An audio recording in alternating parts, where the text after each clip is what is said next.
अरे बेटा, तुम्हारे माता पिता कहाँ हैं और तुम यहाँ अकेले इस तरह? चाचा, मुझे नहीं पता मेरे माता पिता कहाँ चले गए।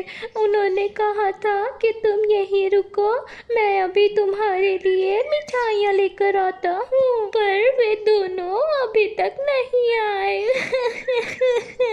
अरे बेटा, तुम रो क्यों रही हो? अच्छा, हम दोनों यहाँ पर इंतज़ार करते हैं, देखते हैं तुम्हारे माता पिता कितनी देर में आते हैं। ठीक है। सुबह से रात हो गई पर उस बच्ची के माता पिता अभी तक नहीं पहुँचे। अब मैं क्या करूँ? इसे यहाँ पर अकेला छोड़कर तो नहीं जा सकता।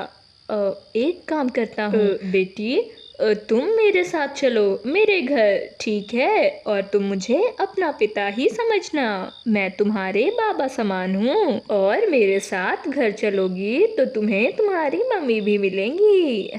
ठीक है। छोटी सी बच्ची बात मानकर उसके साथ चली जाती है। रामचंद्र बिहार के जमुई गांव का मुखिया था। मुखिया होने के साथ साथ उसके सर पर जितनी जिम्मेदारियां थी उससे कहीं ज्यादा बेहतर वो भला इंसान था। हमेशा दूसरों की मदद करता और अपने गांव वालों की मदद करने की इच्छा रखता।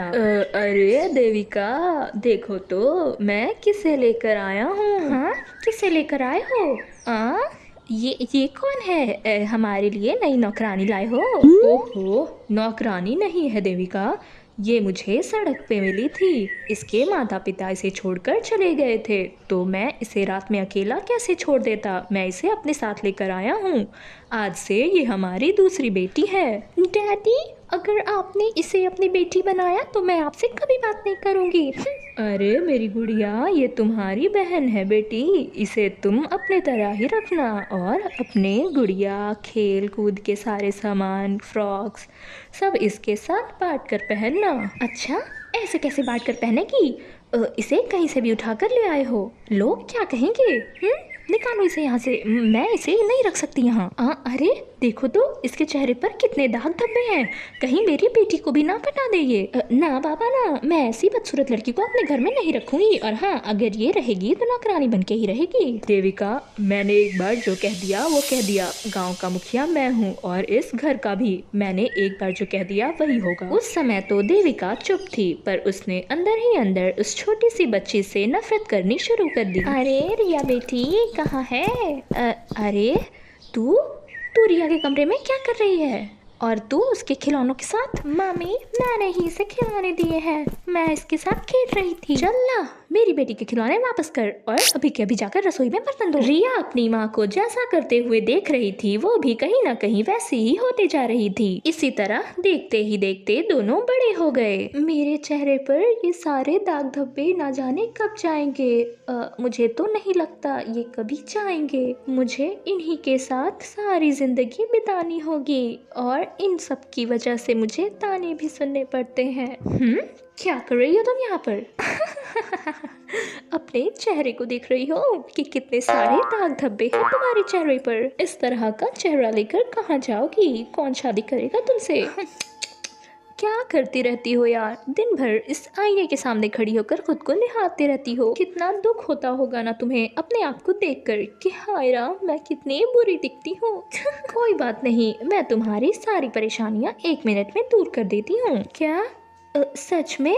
ऐसा कहते ही रिया ने एक वॉज उठाया और उसे शीशे पे दे मारा। देखो, हो गई ना तुम्हारी परेशानी दूर। अब ना अपना चेहरा देखोगी ना तुम्हारे दिल को तकलीफ पहुंचेगी। रिया, तुमने ये क्या कर दिया? मेरा शीशा तोड़ दिया। अरे क्या हुआ मेरी बिटिया रानी को? गौरी बेटा, तू इतना शांत क्यों है? पिताजी, वो मेरा शीशा टूट गया है। क्या आप मुझे एक शीशा लाकर दे देंगे? शीशा? हाँ बेटा, मैं तुम्हें शीशा लाकर ज़रूर दे दूंगा।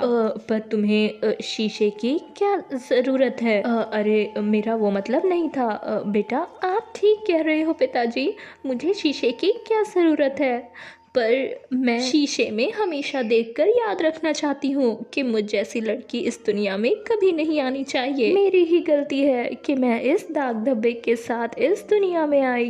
ऐसे नहीं बोलते मेरी बेटी। ये ले कुछ पैसे और जाकर अपनी पसंद के शीशे ले आ, ठीक है? अब तो तू खुश है ना? गौरी शीशों की दुकान पे जाती है अरे नहीं नहीं भैया, ये सारे तो बहुत महंगे शीशे हैं। मैडम, अगर आज के ज़माने में आपको शीशा लेना है तो इतने ही महंगे शीशे आएंगे, कोई आपको 10 रुपए में शीशा नहीं देगा। इसी तरह कुछ दूर चलते हुए गौरी के हाथ से पैसे छूटकर जमीन पर गिर जाते हैं और उसे बिल्कुल भी पता ना चलता है। हे भगवान, मेरे पैसे भी कहाँ खो गए, अब मैं शीशा कहाँ से खरीदूंगी। तभी इत्तेफाक से वहाँ पर एक भिखारन शीशा लेकर जा रही होती है। अरे, उनके पास शीशा कैसा है? एक मिनट, सुनिए मेरी बात। ये शीशा आपका है?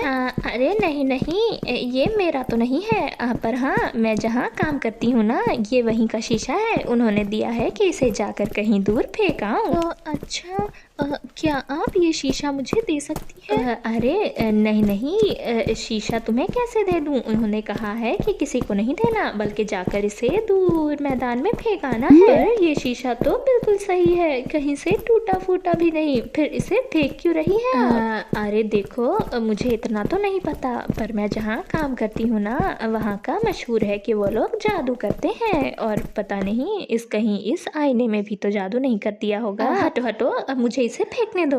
सुनिए, ये शीशा अब मुझे दे दीजिए। बहुत जिद करने पर वो बूढ़ी औरत उसे शीशा दे देती है। गौरी शीशा लेकर घर पे आती है। गौरी जैसे ही उस शीशे को अपने कमरे में लगाती है तो उसका कमरा खूब आलीशान कमरा बन जाता है। ये सब कैसे हुआ? गौरी, तुम्हारा नाम गौरी ही है ना? हाँ, पर ये आवाज़ ये शीशे में से आ रही है। उस बुढ़िया ने जो तुमसे कहा था वो बिल्कुल सही कहा था। मैं एक चमत्कारी शीशा हूँ। चमत्कारी शीशा? हाँ, चमत्कारी शीशा। मैं पहले एक जादूगर के घर पे था, पर उसने मुझे फेंकने को कह दिया, और अब मैं तुम्हारे पास हूँ। तुमने मुझे खरीद कर मेरे ऊपर बहुत एहसान किए हैं। आज से तुम मुझे अपना गुलाम समझो। तुम जो कहोगी मैं वही करूँगा। नहीं जादुई शीशा, मुझे कुछ नहीं चाहिए। पर अगर तुम मेरे चेहरे पर इस दाग धब्बे को हटा सकते हो तो क्या तुम मेरे लिए इतना करोगे? ये तो बहुत छोटी सी ख्वाहिश है तुम्हारी। इतना कहते ही गौरी के सारे दाग धब्बे गायब हो जाते हैं। जाओ गौरी, और जाकर सबको दिखा दो कि तुम कहीं से बदसूरत नहीं हो। तुम्हारा दिल और तुम्हारा चेहरा बिल्कुल साफ है।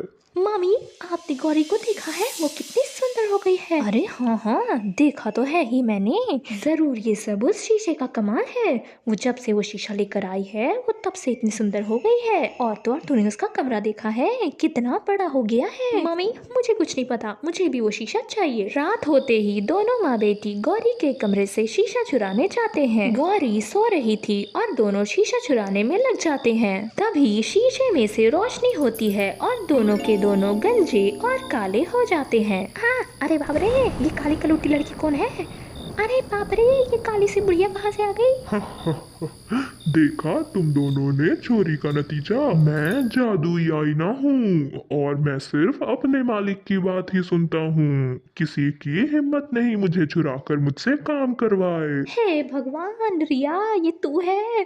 हे भगवान, तुझे तो कल लड़के वाले देखने आ रहे हैं। इस तरह से देखेंगे तो लड़के क्या, कोई लड़की भी तुझसे शादी करने को तैयार नहीं होगी। मामी छी, आप किस तरह की बातें कर रही हैं? सुनो तुम दोनों, अगर तुम दोनों को सही होना है तो जाकर मेरी मालकिन से बात करके आओ। जब तक वो मुझे नहीं कहेंगी, मैं तुम्हें पहले जैसा बिल्कुल भी नहीं करूँगा। रिया और देविका दोनों ही गौरी के पास जाते हैं और उससे खूब माफी मांगते हैं और उसके बाद गौरी जादुई आईने से कहकर सब कुछ ठीक करवा देती है।